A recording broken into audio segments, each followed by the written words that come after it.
There are 6 habits I use every day to cut hours off the amount of time I spend doing stuff I don't want to be doing so that I have more time to do genuinely interesting work in my job as a corporate lawyer, to run my businesses, and to still spend loads of time with friends and family and my smoking hot fiance. I keep getting told off in the comments for calling her my girlfriend, so Beth, sorry, fiance. So the first habit is to repurpose dead time. So identify times in your day where you drift along mindlessly, not really doing much, or on social media, and repurpose that to do something more productive. So for me, instead of waking up, going straight on my phone and scrolling for 10 minutes, I'm rolling over, giving Beth a nice cuddle for a minute or two, and then getting up. While I'm waiting for the kettle to boil to make my morning coffee, I'm stacking a habit on top of that by stretching while I wait. During my commute, I'm listening to podcasts or audiobooks or looking at emails, or maybe even just listening to a Get Pumped playlist. But I'm being really intentional with how I'm spending that 20 to 30 minutes in the morning and the evening. Then when I'm in the gym and waiting between sets, I'm again listening to audiobooks or podcasts, or I'm making notes for these videos. And finally, when I finish my lunch, rather than sitting scrolling on my phone again for another 10 minutes or so, I go on a walk now and then come back feeling refreshed and ready to go for the afternoon. And I reckon I save an entire hour every single day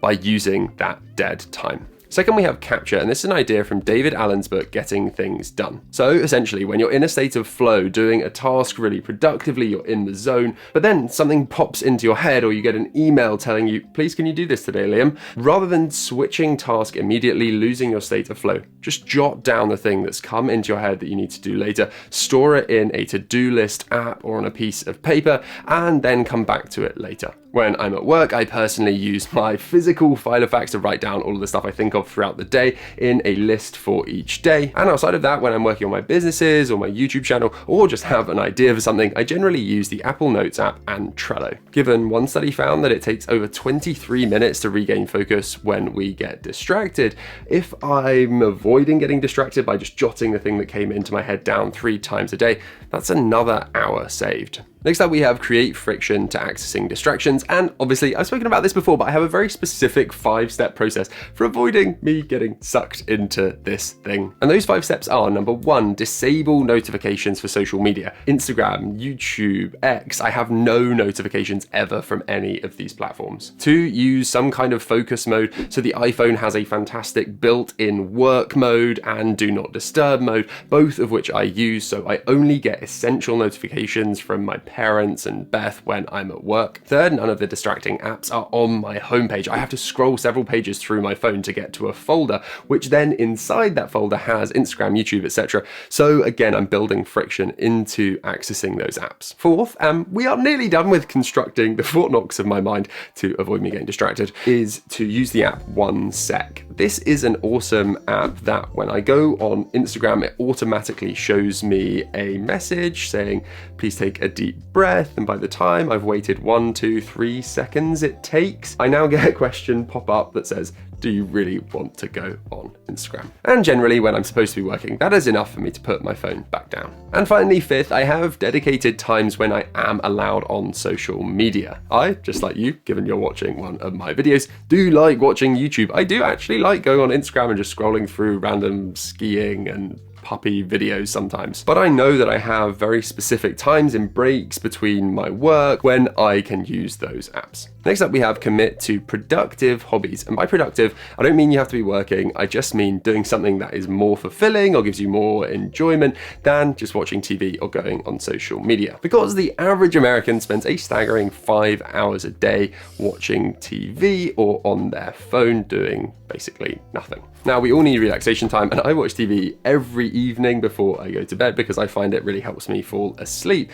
But we probably don't need 5 hours of it. And so my theory is that we watch TV when there's nothing else to fill that time. It's like an easy default that we go back to when we're not sure what else to do. Now, I made a whole separate video of 13 things I do in my free time that I find more fulfilling and enjoyable than watching TV. So you can get ideas from there, but among the top ones were contacting friends and family, like just FaceTiming someone rather than watching TV. I also love going on walks while listening to an audiobook, work. I'm really trying to make an effort to organize more stuff with friends at the moment, so trips to theaters, just a visit to the park, or a lunch date together, or you can learn something new. I'm listening to Andrew Marr's A History of the World audiobook, incredibly long, but genuinely really interesting, or you could learn to code for free online, or you could learn a language. And talking of learning languages, the best place I've found to keep up and improve my French and my Spanish is using a platform called LiveXP, who are sponsoring today's video.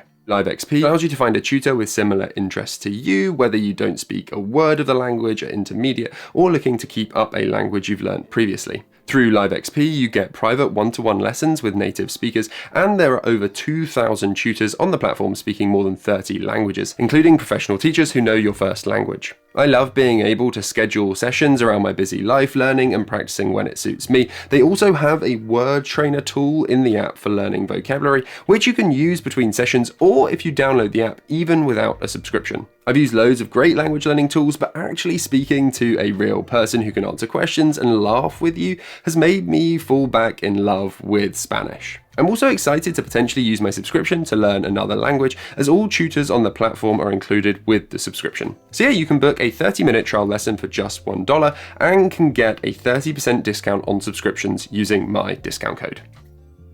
Okay, fifth habit, we have front-load questions. And this is really for when you get given a task at work or as part of your studies. And essentially the principle here is that by investing a little bit more time up front to ensure you fully understand what you need to do, you avoid spending way more time in the long run having to rework the stuff you've done. So my rough 3-step process here is when I'm given a task, I first review the task for around 30 minutes, although of course it depends exactly what the task is. I try to really understand what I need to do and come up with a very precise list of questions. And then step 2 is to ask those questions and ask follow-up questions if necessary for perhaps 15 minutes. When you go, for example, to your boss to ask those questions, make sure you take a pen and paper, Remarkable, or your laptop with you so that you can make a note of every single word that your boss says. Often I find that just that note itself forms the basis of the work product I'll ultimately produce. And one question to always ask is if there is any chance of any part of what you've been told to do changing.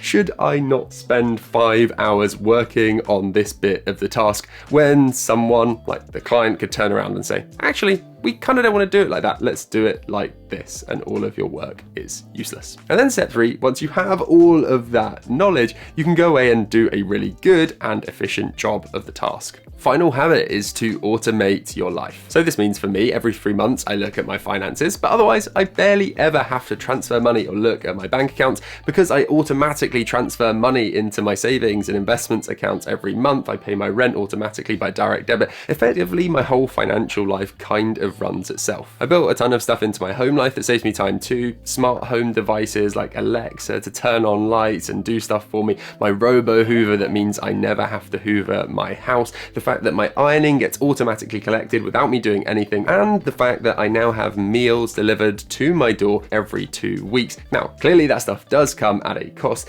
but if you really value your time, it may be worth investing in those things. And I would even say this stretches to kind of like simplifying your life enough that it's almost automated. So for example, I just bought 2 new pairs of trainers because I needed new trainers for work and for general life. And I ordered size 11 Nikes in the style that I know I like, slightly different colors. They turn up, I know they fit, I don't have to spend any time thinking about the buying decision, researching. It just happens. And that is the same for the brand of t-shirt I now really like. I just ordered 5 of these so that I don't have to think about what t-shirts I want to wear. So look, I'm not going full Steve Jobs, like you should wear the exact same thing every single day. And if you get pleasure from wearing different stuff and shopping, then go for it. But essentially, if something doesn't really matter to you in your life, can you simplify it? Can you automate it more to save time? So yeah, these have been the 6 habits that save me at least, I reckon, 4 hours a day. I really hope you've enjoyed this video, and I look forward to speaking again very, very soon.